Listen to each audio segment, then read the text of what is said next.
Shalom. First and foremost, I want to give all praises, honor, and glory to Yahweh, Bahasham, Yahweh Shai, Bahasham, Racha Kodesh. Double honors to the elders and the apostles of Great Millstone, and peace and blessings to the elect. And today we're going to go into the book of Numbers, the 18th chapter. And the Lord Yahweh said unto Aaron, Thou and thy sons and thy father's house with thee shall bear the iniquity of the sanctuary, meaning you are going to be held responsible for anything concerning the sanctuary. I'm going to hold you accountable for it. And thou and thy sons with thee shall bear the iniquity of your priesthood. Once similarly, anything concerning the priesthood, I'm going to hold you accountable for it. Anything that goes wrong, anything that happens, I'm looking at you and your sons. And thy brethren also of the tribe of Levi, the tribe of thy father, bring thou with thee, that they may be joined unto thee, and minister unto thee, meaning to serve you. But thou and thy sons with thee shall minister before the tabernacle of witness.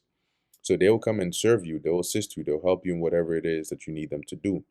But the serving, the service in the tabernacle of witness is for you and your sons to take care of.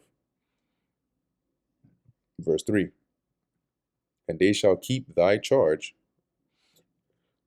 and the charge of all the tabernacle. So whatever commandment or instructions you give them concerning, the tabernacle or whatever service you need, they will do, except, right, only they shall not come nigh the vessels of the sanctuary and the altar, that neither they nor ye also die. So the altar or the holy vessels, they're not to touch or come near. And they shall be joined unto thee. So you can imagine, the fetching of the water, right? Maybe the cutting, right, of the animal, and all these different other things to help they can do. And they shall be joined unto thee and keep the charge of the tabernacle of the congregation, for all the service of the tabernacle. And a stranger shall not come nigh unto you. And here, once again, dealing with anybody that's not authorized or sanctioned, will not is not allowed to come near to partake in any of this. And ye shall keep the charge of the sanctuary. So you're going to be in charge of everything related, to the work of the sanctuary, and the charge of the altar, that there be no wrath any more upon the children of Israel. So by you being in charge, you making sure, right, that everything goes according to plan, and I'm holding you accountable, you can, the wrath against the children of Israel is going to be no more, because now everybody's going to follow the protocol that has been set. And I, behold, I have taken your brethren, the Levites, from among the children of Israel. To you they are given as a gift for the Lord, to do the service of the tabernacle of the congregation. Therefore thou and thy sons with thee shall keep your priest's office for everything of the altar, and within the veil, and ye shall serve. So you and your sons are going to maintain that role, that office, concerning the priest's role, right, in everything of the altar, right, the sacrifices and so on, and within the veil. That's lighting of the candlestick, anything with the shewbread, the incense, all of those things.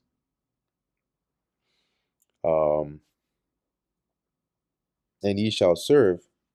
I have given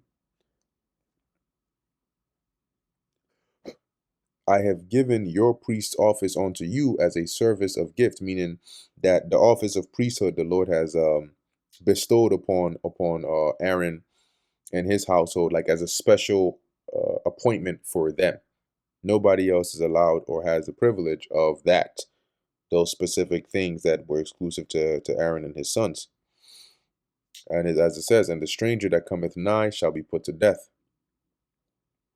And the Lord spake unto Aaron, Behold, I also have given thee the charge of mine heave offerings, of all the hallowed things of the children of Israel. Unto thee have I given them by reason of the anointing. So, as it says, I have given thee the charge of mine heave offerings. So, all the heave offerings that would come of the children of Israel for the hollow things would go to Aaron, okay, and his sons. Unto thee have I given them by reason of the anointing, and to thy sons by an ordinance forever.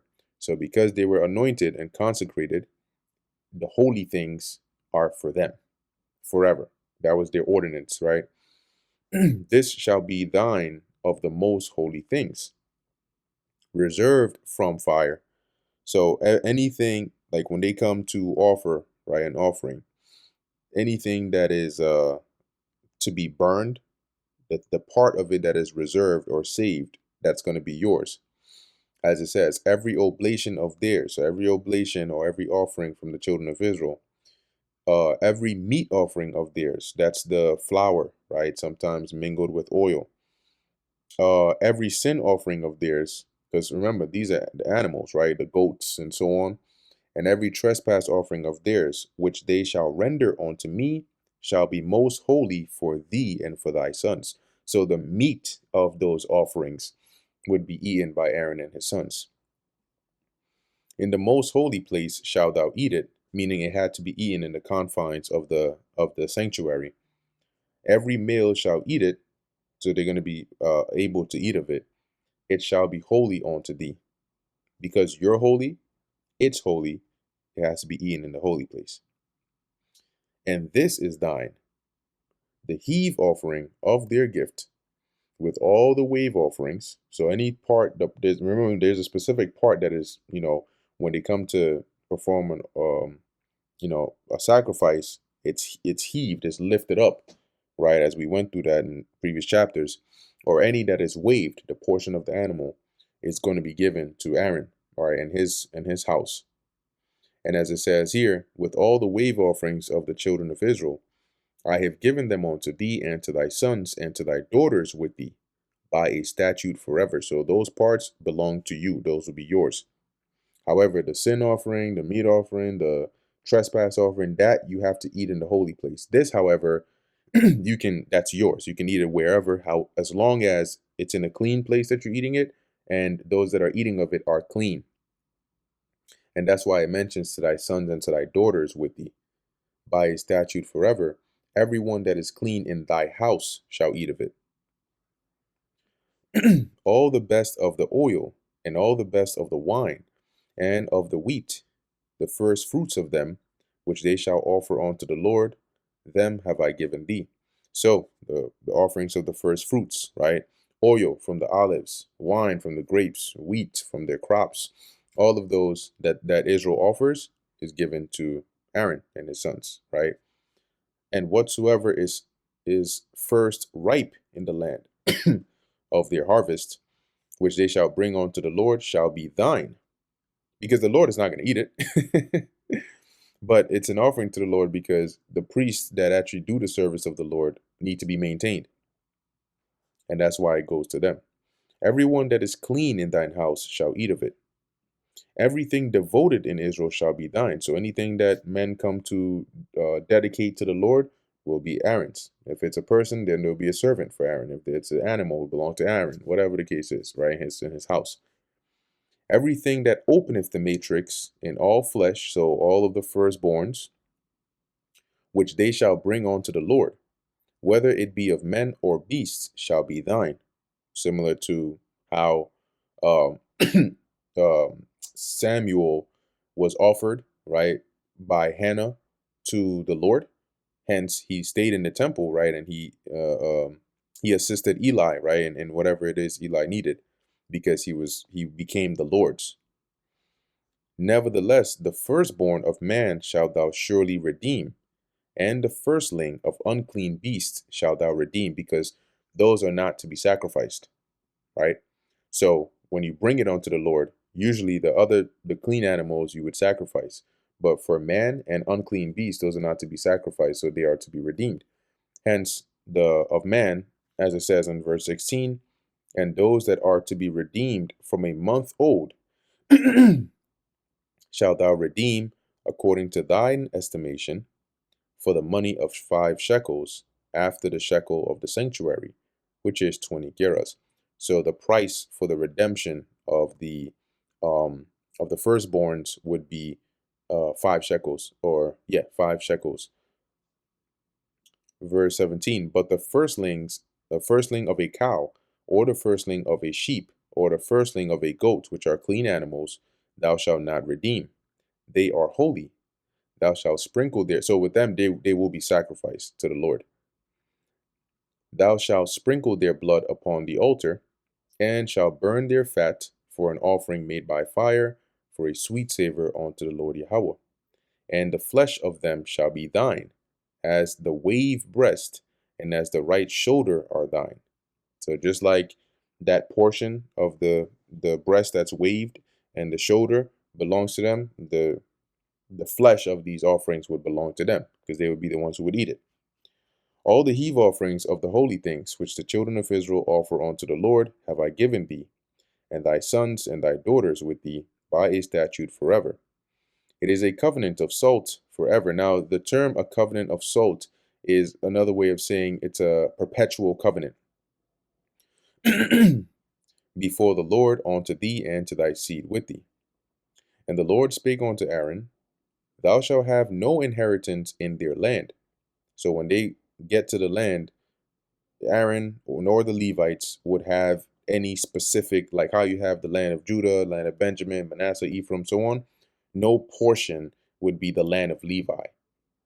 Okay, we know that obviously instead the Lord gave them suburbs or regions within each of the tribes, the territories, right?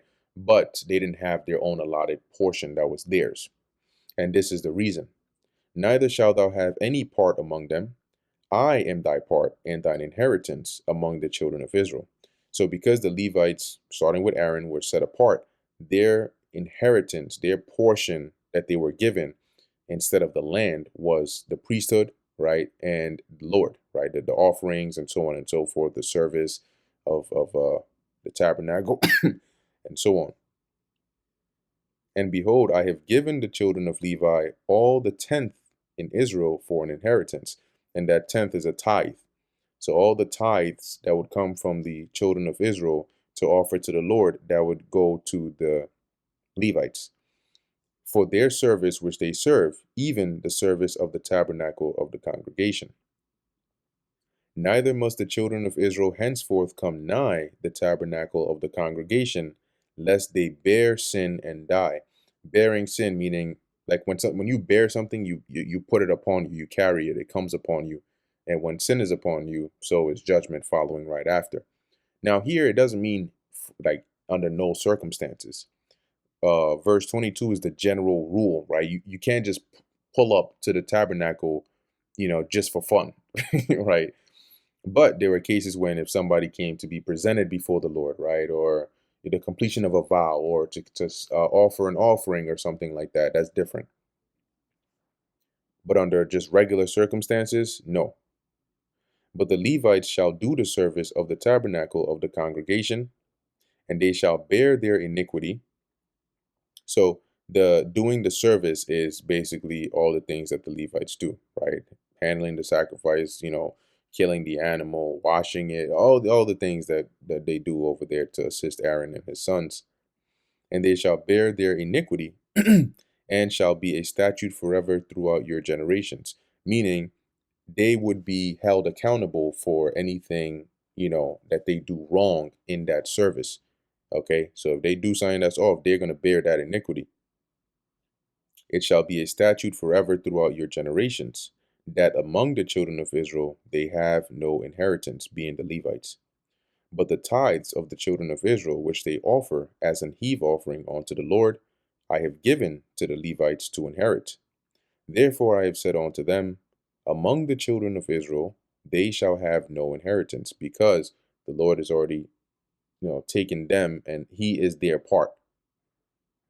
And the Lord spake unto Moses, saying, thus speak unto the Levites, and say unto them, when ye take of the children of Israel the tithes, which I have given you from them for your inheritance, then ye shall offer up an heave offering of it for the Lord, even a tenth part of the tithe. So the children of Israel, they will give you their tithe, right, of all their earnings, their crops, and so on.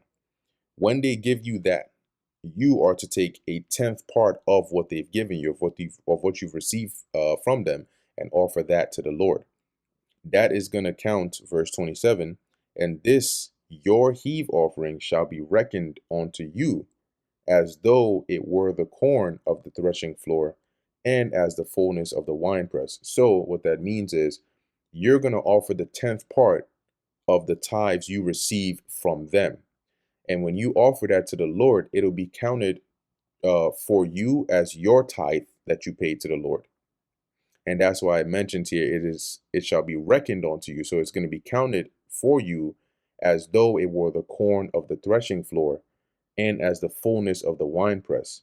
Now, the corn of the threshing floor, right, during your harvest, when you take the corn and you beat it on the threshing floor and you get the grain, that's part of you harvesting your crops, right? The fullness of the winepress, same thing, you harvesting your crops. Of that, you would bring a tenth. If you were a regular Israelite, you would bring a tenth to the Lord, right? That would be your tithe to the Lord. So the Lord is saying here, you Levites, you bring a tenth of whatever the children of Israel give you. And I'm going to liken that onto you giving me a tenth or a tithe of all your first fruits, you could say. So that's what this verse 27 is just saying. Thus ye also shall offer an heave offering unto the Lord of all your tithes, which ye receive of the children of Israel. And ye shall give thereof the Lord's heave offering to Aaron the priest. So whatever portion you offer to the Lord as the heave offering, meaning you're gonna lift it up to offer it to the Lord, you're gonna give the actual crops of it, right, to Aaron and his house. Out of all your gifts ye shall offer every heave offering of the Lord, all of the best thereof, even the hallowed part thereof out of it. So you're not going to pick and choose and, oh, I want to keep this. No, you give the best part of everything you get to the Lord. Therefore thou shalt say unto them, when ye have heaved the best thereof from it, then it shall be counted unto the Levites as the increase of the threshing floor. So when they have offered, that is the heaving, offered the best part to the Lord, it's going to be counted to them as their tithe to the Lord. That is the increase of the threshing floor, and as the increase of the winepress. And ye shall eat it in every place, ye and your households, because it belongs to you. So you don't have to eat it in the confines of the holy place. For it is your reward for your service in the tabernacle of the congregation. And ye shall bear no sin by reason of it, when ye have heaved from it the best of it. So after you've offered the best part to the Lord, you're good. You can eat it. No iniquity. No, you're not going to incur any wrath or anything like that. Neither shall ye pollute the holy things of the children of Israel, lest ye die. So in violating this ordinance or commandment or instructions the Lord has given Moses to tell the Levites, that they would be polluting the holy things if they violated that. Okay. And that would warrant that judgment upon them. And that brings us to the end of the book of Numbers, the 18th chapter. Lord willing, this was edifying to the elect. In closing, I want to give all praises, honor, and glory to Yahweh, Bahasham, Yahweh Shai, Bahasham, Rachak Kodash. And until next time, Shalom.